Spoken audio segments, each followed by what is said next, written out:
अस्सलाम वालेकुम। वालेकुम सलाम। तो भाई आपका नाम? मोहम्मद राशिद। तो राशिद भाई, आपके भैंसा सेल के लिए है?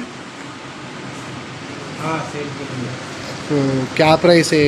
कुछ डिटेल्स बताएंगे आप भैंसों के बारे में? ये गुजरात के भैंसा हैं, बाबर जंगल के। अच्छा, माशाल्लाह।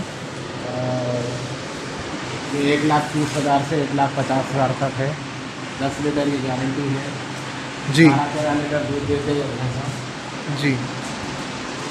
और बहुत अच्छी क्वालिटी के भैंसा हैं। अभी अनसीजन रहने की वजह से रेट ज़्यादा है। हम रीज़नेबल रेट में हम भैंस बेच रहे हैं। जी।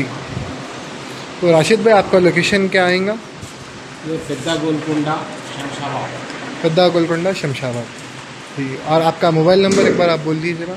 9848235601।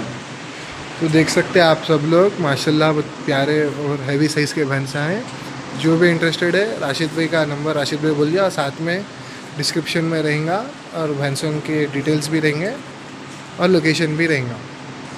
Thank you.